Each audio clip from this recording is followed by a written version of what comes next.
మరి దీని వెనకాల ఆంతర్యం ఏంటి? నరుని కష్టమును బట్టి ఐశ్వర్యవంతుడు కాదు, యెహోవా ఆశీర్వాదము ఐశ్వర్యం ఇచ్చును. ఈ మాట ఎంతమంది నమ్మగలుగుతారు?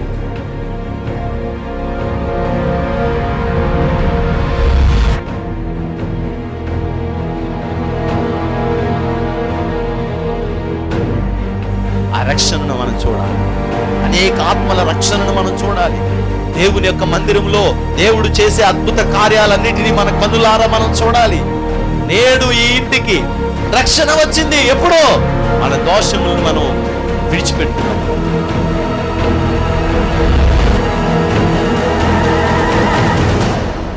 నీ పాపములు శారీరకంగా మరలా చేయకుండా సిద్ధపడి, నువ్వు ఇదిగో నా పాపాన్ని నేను వదిలిపెట్టేశాను, ఇదిగో నేను స్తుతిస్తున్నాను, నేను తప్పు చేశాను ప్రభా అని నువ్వు ఎప్పుడైతే వదిలేసి దేవుని దగ్గర ప్రార్థన చేయడం మొదలుపెడతావో, పరిశుద్ధాత్మ అగ్ని వచ్చి నిన్ను తాకి శుద్ధి చేసి ఈ పాపములో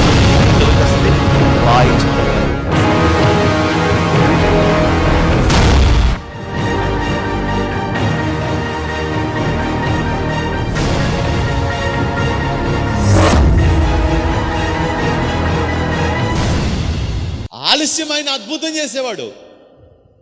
అనవసరమైన అడిగితే ఎంత ప్రార్థన చేసినా అది నీ జీవితంలో చేసే దేవుడు కాడు. ఆయన చేయడు. ఎందుకంటే అది నీకు ఇస్తే నువ్వు ప్రమాదంలో పడిపోతావు, అది ఇస్తే నువ్వు కీడులో పడిపోతావు, అది ఇస్తే నీ జీవితం నాశనం అయిపోద్ది. అందుకని నేనెవరు నీకు? నువ్వు అడిగినా సరే, నువ్వు బతిమాలినా సరే, నువ్వు గోజాడినా సరే, నువ్వు కన్నీళ్లు కాచినా సరే, నేను ఇవ్వనది. కానీ నేను ఇవ్వాలనుకున్నది మాత్రం, నీకు మేలుకరమైంది మాత్రం నేను తప్పకుండా నీకు అనుగ్రహిస్తాను.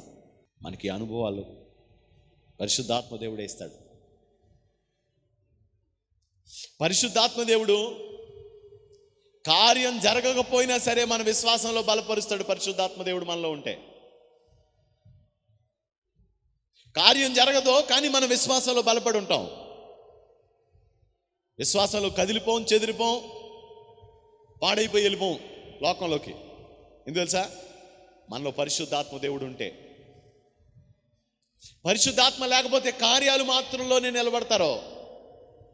పరిశుద్ధాత్మ కలిగిన వాడు కార్యం జరగకపోయినా నిలబడతాడు, నిరీక్షణ కలిగి. అబ్రహాము గారి జీవితంలో, అబ్రహాము ప్రవక్త, దేవుడు మాట్లాడాడు అబ్రహాము గారితో, కానీ అబ్రహాము జీవితంలో దేవుడు కార్యం చేయట్లా. అబ్రహాము గారికి దేవుడు పిల్లల్ని ఇవ్వట్లా. అబ్రహాము గారికి ఎన్ని రకాల ప్రార్థనలు చేయాలో అన్ని రకాల ప్రార్థనలు తెలుసు, ఎంత ప్రార్థన చేయాలో అంత ప్రార్థన అయినా తెలుసు. మోకాళ్ళ ప్రార్థన తెలుసు, కూర్చుని ప్రార్థన చేయడు, సాష్టాంగ ప్రార్థన తెలుసు, కన్నీటి ప్రార్థన తెలుసు, ఉపవాస ప్రార్థన తెలుసు, ఆ ఏకాంత ప్రార్థన తెలుసు, సమూహంతో ప్రార్థన తెలుసు, దైవజనులతో కలిసి ప్రార్థన తెలుసు, ప్రార్థన చేయించుకోవడం తెలుసు, అన్నీ వచ్చు. ఎన్ని చేసినా దేవుడు మాత్రం అబ్రహాం గారి ప్రార్థనకు జవాబు ఇవ్వట్లేదట. అబ్రహాం గారి ప్రార్థనకు జవాబు ఇవ్వట్లేదట.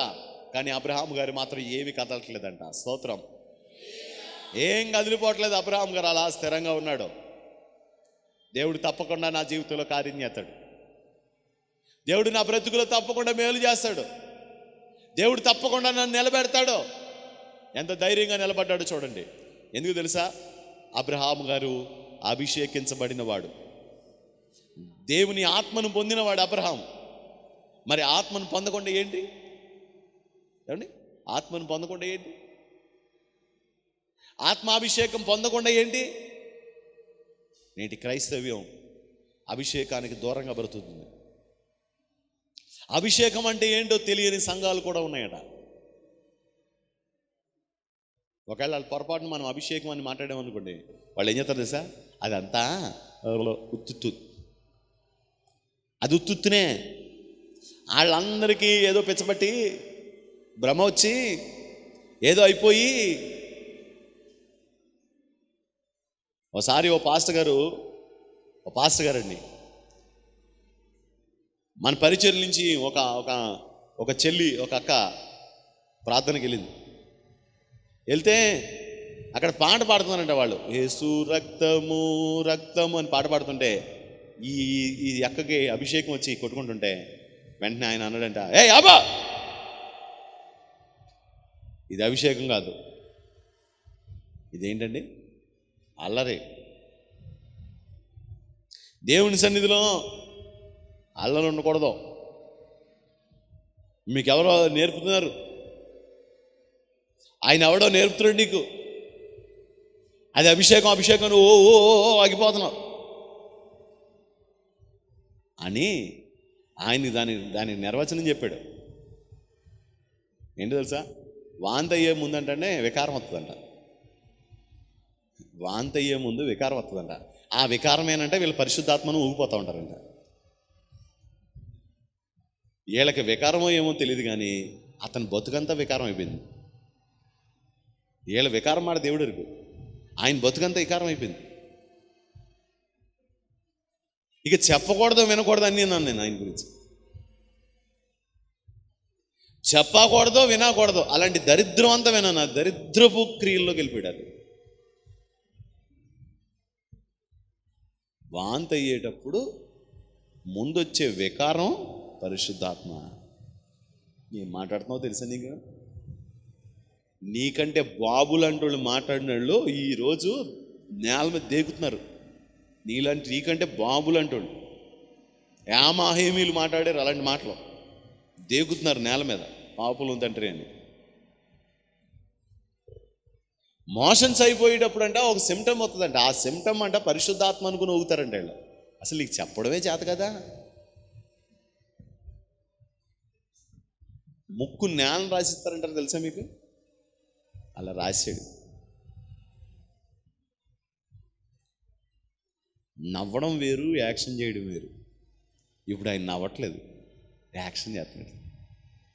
నిన్ను నవ్వనివాడు ఇంక దేవుడు.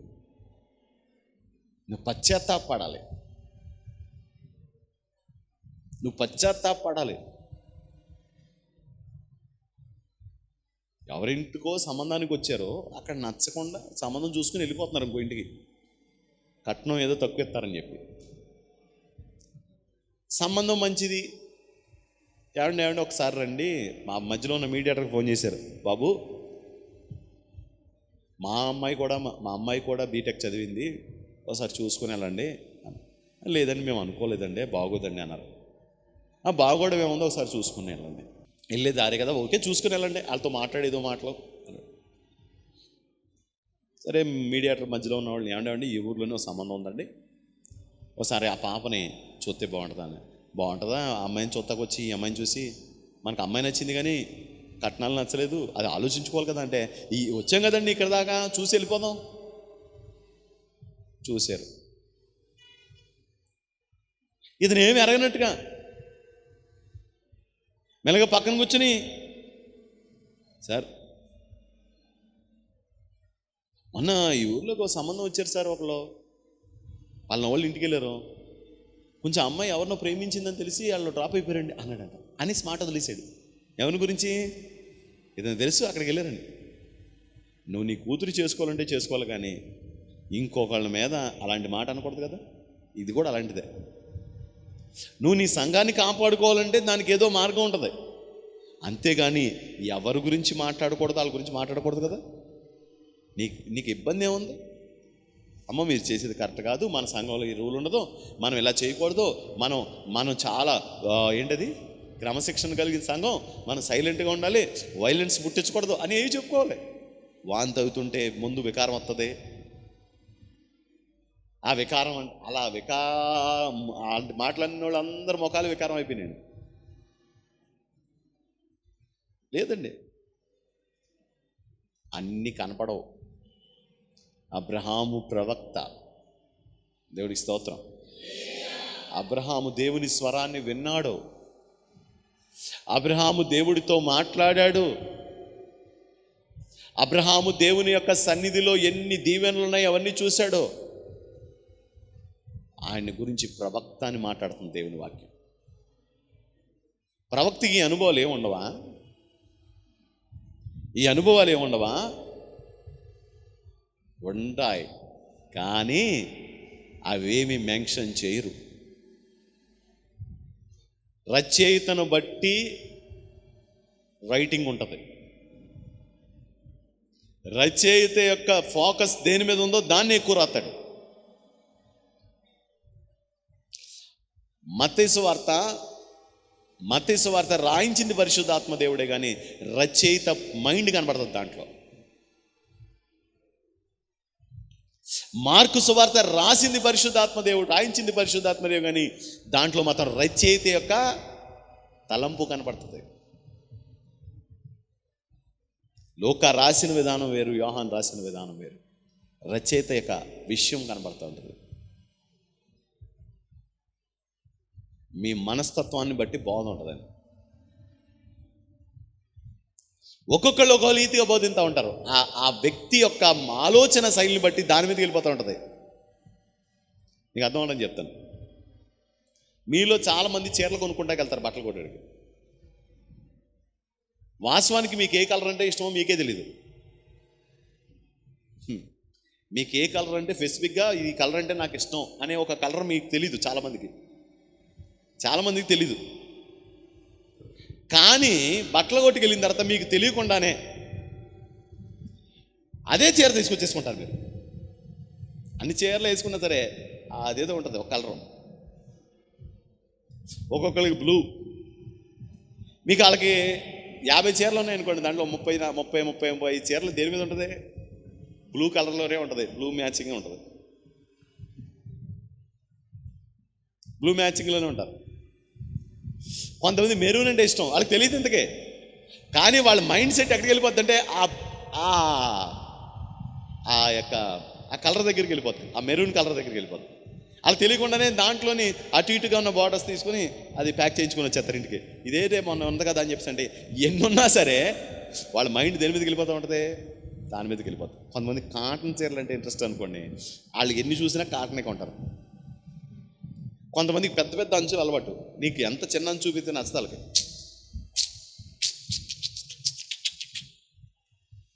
వాళ్ళకి ఎంత అంచు కనపడాలి పెద్దవాళ్ళలాగా.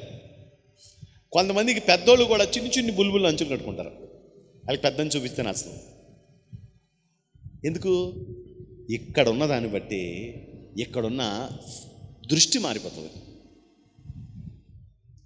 మనం దృష్టి దేని మీద పెట్టామో దాని మీద మన కన్ను ఏమవుతూ ఉంటుందండి, వెళ్ళిపోతూ ఉంటుంది.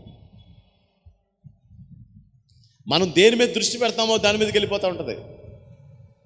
ఇప్పుడు అక్కడ పాత నిబంధన భక్తుల యొక్క ఆలోచన శైలి అంతా కూడా దేని మీద ఉందంటే దేవుడైన యెహోవా వాక్కును గురించిన ఆలోచన వారి మైండ్లో ఉంది. వాళ్ళు ఆ ప్రకారంగా రాసుకుంటూ వచ్చారు. పరిశుద్ధాత్మ దేవుడు వాళ్ళ దగ్గరికి వచ్చి వాళ్ళతో మాట్లాడి వెళ్ళిపోయేవాడు. ఇదంతా దేని వల్ల జరిగింది? ఆత్మ మూలంగానైనా పాత నిబంధన జరిగింది? చెప్పాలి.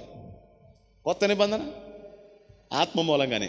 కానీ పాత నిబంధన ఎందుకంత మైండ్ చేయలేదు? వాళ్ళు వాళ్ళతో వస్తూ ఉండేవాడు, వెళ్ళిపోతూ ఉండేవారు.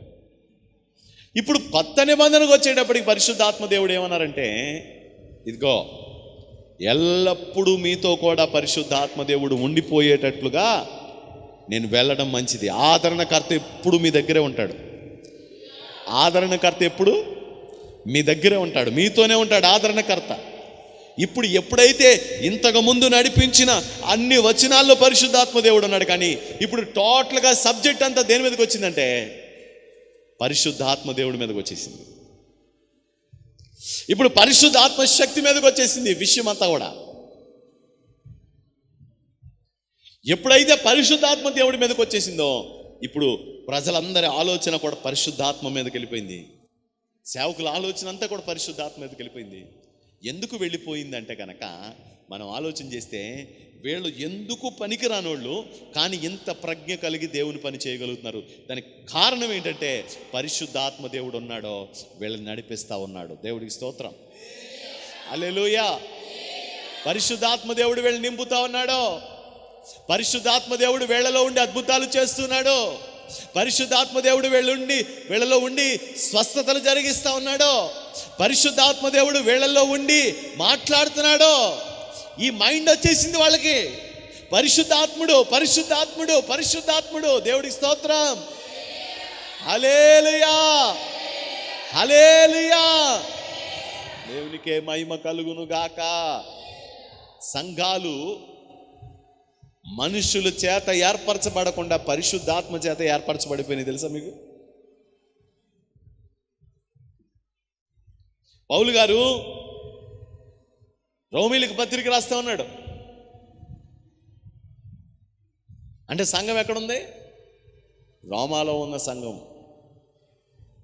ఈ రోమాలో ఉన్న సంఘానికి పౌలు వెళ్ళలేదంట. రోమాలో ఉన్న సంఘం చూసారా? ఈ సంఘంలో పౌలు వెళ్ళలేదట. ఆయన వెళ్ళదు, నేను వెళ్ళలేదు. ఇంకా చెప్పనా, ఆ రోమాలో ఉన్న సంఘస్థులు ఎవరో కూడా పౌలుకి తెలియదంట. ఖచ్చితంగా పౌలు గారు వెళ్ళకపోతే ఎవరు వెళ్ళినట్టు? పేతురు, యాకోబు కానీ యోహాను కానీ ఖచ్చితంగా వెళ్ళే ఉంటారు. విషయం ఏంటంటే పేతురు గారు వెళ్ళినట్టు కూడా రుజువులే ఉంటారు. మరి పౌలు గారు వెళ్ళక, పెద్ద ఆయన పేతురు గారు వెళ్ళక, యోహాను గారు కానీ ఇంకోళ్ళు కానీ వెళ్ళక, మరి అక్కడ సంఘం ఎలాగా ఏర్పడింది? అక్కడ సంఘం ఎలా కట్టబడింది? సంఘంగా వాళ్ళు ఎలా కూడుకుంటున్నారో? మరి అలాగైతే రోమాలో ఉన్న సంఘానికి పరిశుద్ధులకు శుభమని చెప్పి పౌలు ఎందుకు రాశాడు? పెంతెకోస్తు దినమందు అనేక జాతులు కలిగిన వాళ్ళు అక్కడ కనబడతారు. అందులో ఒక జాతి ఏంటంటే రోమీయులు. ఆ రోమీయులు అక్కడ అభిషేకాన్ని పొందుకున్నారు.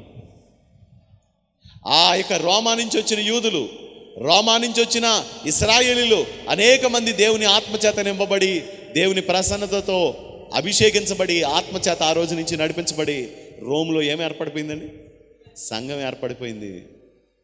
రోములో సంఘం ఏర్పడిపోయింది. వాళ్ళకి రాస్తున్నాడు, నేను మిమ్మల్ని చూడాలని చాలా అపేక్షగా ఉన్నానంటాడండి. మనం రోమా సంఘంలో చేసాం. మిమ్మల్ని చూడాలని నాకు చాలా మిగులు అపేక్షగా ఉంది. అసలు మీ గురించి వింటా ఉన్నాను. అయితే మిమ్మల్ని చూడాలని నేను చాలా ఆశగా ఉన్నాను.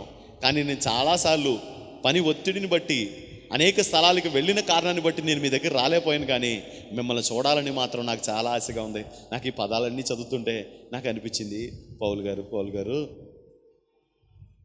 పరిశుద్ధాత్మదేవుడు ఎంత గొప్పోడే కదా అంటే, అవునయ్యా, పరిశుద్ధాత్మదేవుడు చాలా గొప్పోడు. ఎవ్వరు వెళ్ళకుండానే అక్కడ ఏమైందంట?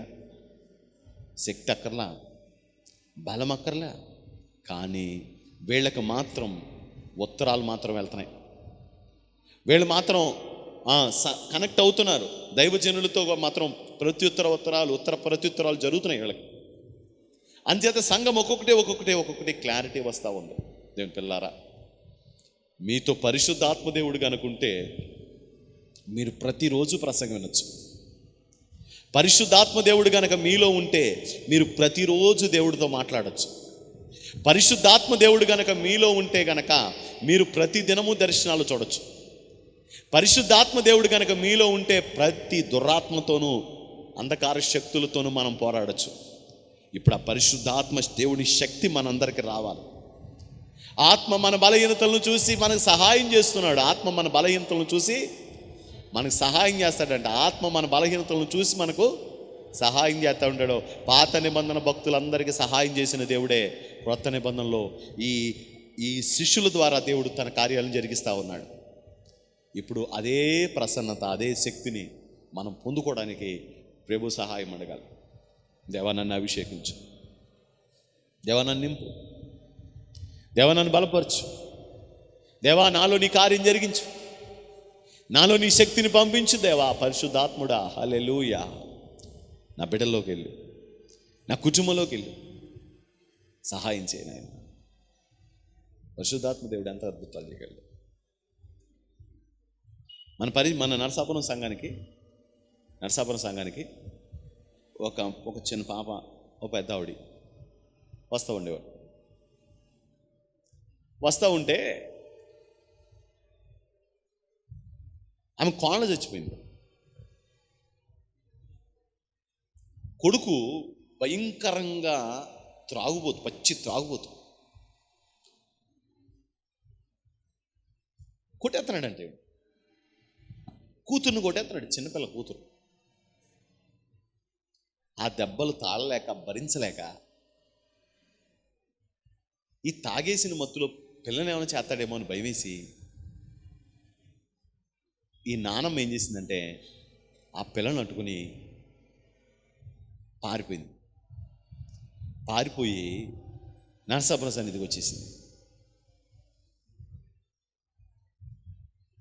ఇక వీళ్ళు అలాగా ప్రార్థనలో అక్కడే ఉండి, మన వాళ్ళ ఇంట్లో ఉండి అక్కడ పని చేసుకుని అక్కడేదో తింటూ రహస్యంగా ఆ పిల్లోడికి ఎక్కడున్నావో తెలియకుండా రహస్యంగా బతుకుతున్నారు. వీళ్ళు ప్రార్థన చేస్తూ ఉన్నారు, ఏడుస్తూ ఉన్నారు. మొత్తానికి వీళ్ళు అలాగా బలపడి ప్రార్థన చేసుకుంటూ ప్రభా నా కొడుకును మార్చు. ఇంటి పరిస్థితి అద్వైతం అయిపోయింది, దౌర్భాగ్యమైన జీవితం అయిపోయింది మా జీవితం.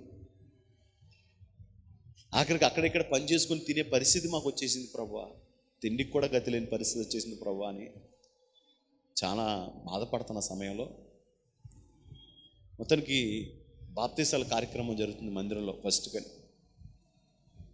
ఇక వాళ్ళు వచ్చి, అయ్యా మేము బాప్తీసం తీసుకుంటాం దేవుని సన్నిధికి వచ్చింది. బాప్తీసం తీసుకున్న కొన్ని రోజులకి తెలిసిన వార్త ఏంటంటే వాళ్ళ పిల్లోడికి యాక్సిడెంట్ అయింది. ఆ యాక్సిడెంట్ ఎంత భయంకరంగానే జరిగిందంటే ఇక బ్రతికడానికి ఎటువంటి అవకాశం లేనంత భయంకరంగా జరిగిందంటే యాక్సిడెంట్. ఇంకా దాదాపుగా చచ్చిపోయాడు అనుకున్నామంట. మొత్తానికి కొంత సమయానికి అతనికి స్పృహలో వచ్చాడంట. అందరూ చచ్చిపోయాడు అనుకున్నారంట. సరే అతన్ని తీసుకెళ్ళి హాస్పిటల్లో జాయిన్ చేసిన తర్వాత మరి ఎలా తాకబడ్డాడో, ఎలా పరిశుద్ధాత్మదేవుడు ఆ బిడ్డను తాకాడో తెలియదు, కానీ మొత్తానికి ఆ యాక్సిడెంట్లోనే తన మారుమనసు పొంది స్వస్థపడి కొన్ని డబ్బులు ఉంటే ఆటో కట్టించుకుని మొత్తానికి వాళ్ళ ఊరు వెళ్ళిపోయాడు. వెళ్ళడమే అక్కడ ఒక మందిరం ఉంటే అక్కడికి వెళ్ళాడంట. తినడానికి కూడా లేని పరిస్థితి వచ్చేసింది. ఆ మందిరానికి వెళ్ళి ఆ మందిరంలో దేవుని సన్నిధిలో దేవుణ్ణి ఆరాధించుకుని నడిపించబడతా వీళ్ళని కవర్ చేశాడు. నాకు ఇలా యాక్సిడెంట్ అయిందని చెప్పేసి అంటే వీళ్ళు వెళ్ళిపోయారు కదా. ఇక వాళ్ళ దగ్గర పెట్టుకుని తిండి కూడా తినడానికి పరిస్థితి లేక చాలా ఇబ్బంది పడుతున్న పరిస్థితుల్లో ఒకసారిగా మొత్తం ఇతని రూపం విధానం అంతా మార్చేసుకున్నట్టు దేవుడి సన్నిధికి వెళ్తుంటాడు. ప్రార్థన చేయడం మొదలుపెట్టాడు భారంగా. ఎవరో ఒక అతను అన్నాడంట, ఏమో ఇంతకుముందు నువ్వు వ్యాపారం చేసేవాడు కదా, నీకు వ్యాపారం చేసుకోవడానికి నేను ఇలాంటి అవకాశం ఇస్తాను, నువ్వు ఏదైనా ఒక వెహికల్ ఏర్పాటు చేసుకో, నేను నీకు ఇసుక ట్రాన్స్పోర్ట్ ఇవ్వడానికి, కంకర ట్రాన్స్పోర్ట్ చేయడానికి లారీకి ఒక 500-1000 రూపాయలు మిగులుతుంది. ఆ వెహికల్ ఉంటే కనుక చిన్న వాటిలో నువ్వు ట్రిప్పులు వేసుకోవచ్చు అని అంటే అతనికి ఒక కాలు లేదు. ఎవరో ఒక అతనికి ఫోన్ చేస్తే వాళ్ళు డబ్బులు పట్టుకొచ్చి ఇచ్చారంట. ఆటో కొనుక్కున్నాడంట. మొదటి రోజు 1500 తోలేసాడంట. మొదటి రోజు 1500 తోలేసాడంట.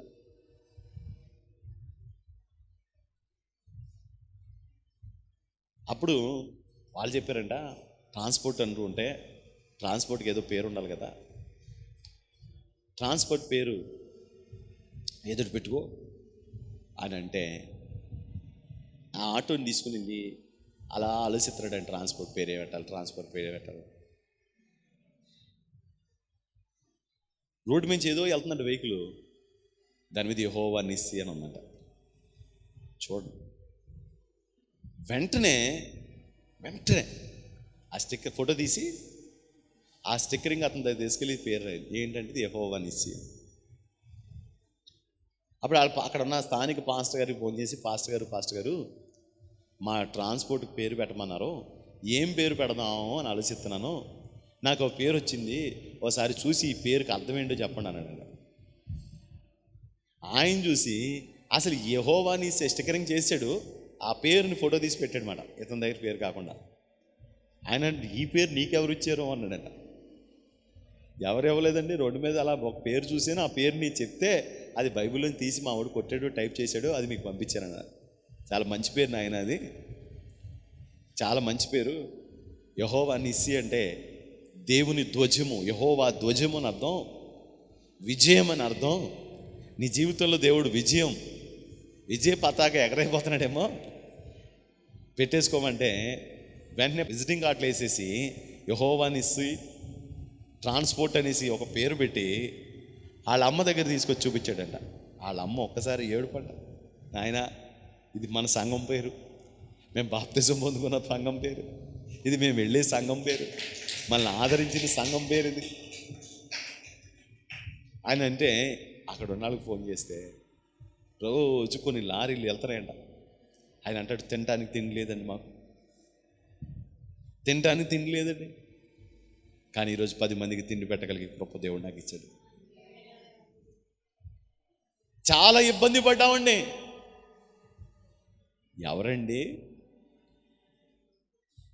ఈవిడ వెళ్ళి చెప్పినంత మాత్రం ఏం లేదు, అతను కాళ్ళు పట్టుకుంటే ఏం లేదు, పిల్ల కనికరం పడమని ప్రాధేయపడితే అడగలేదు, భార్య చనిపోతే కూడా అడగలేదండి, మారలేదండి. కానీ పరిశుద్ధాత్మ దేవుడు క్రియ చేశాడు. ఇక్కడ శక్తి లేదు, నాలాంటి సేవకుడు వచ్చి వెళ్ళి బలపరిచిందే లేదు, కానీ పరిశుద్ధాత్మ దేవుడే కార్యం చేశాడు. నీ బిడ్డ విషయంలో పరిశుద్ధాత్మ దేవుడు ఎందుకు కార్యం చేయడు? పరిశుద్ధాత్మ దేవుడు మనకు ఎందుకు కావాలంటే, పరిశుద్ధాత్మ చేత మనం ఎందుకు నింపబడాలంటే, పరిశుద్ధాత్మతో ఎందుకు మనం నడవాలంటే, మనం ఎవరినైనా సరే మన దగ్గర మన స్వాధీనంలో ఉంచుకోవాలంటే వాళ్ళతో మనకేం ఉండాలి? మాటల సంభాషణ ఉండాలి. లేదనుకోండి ఏమైపోద్ది? కమ్యూనికేషన్ గ్యాప్ వచ్చేస్తుంది. మాట్లాడుతూ ఉండాలి. ఎదుటి వాళ్ళతో ఫోన్లో మాట్లాడినా సరే ఏమవుతూ ఉంటుంది? ఎదుటి వాళ్ళతో మన సంబంధం ఏమవుతూ ఉంటుంది? బలపడుతూ ఉంటుంది. ఇప్పుడు మనం పరిశుద్ధాత్మలో మాట్లాడుతూ ఉంటాం అన్నమాట దేవుడితో. దేవుడి స్తోత్రం, హల్లెలూయా. ఏమండి, ఒక్కొక్కళ్ళు కొన్ని పరిచర్యల్లో వాళ్ళు మాట్లాడుకుంటూ ఉంటారు. ఏమండి మీరు ఏం మాట్లాడుకుంటున్నారండి అన్నాం అనుకోండి, వాళ్ళు అంటూ ఉంటారు మేము భాషల్లో మాట్లాడుకుంటాం. వాళ్ళ అసమానం అంటే మా దగ్గర ఉన్న దేవుడు మా దగ్గర ఉండాలి. మేము ఎప్పుడు దేవుడితో మాట్లాడుతూ ఉండాలి. మాకు దేవునితో ఉన్న సంబంధం ఎట్టి పరిస్థితుల్లోనూ కట్టవడానికి వీల్లేదు. అలా జరగాలంటే పరిశుద్ధాత్మతో ఎప్పుడు మేము కదులుతూ ఉండాలి.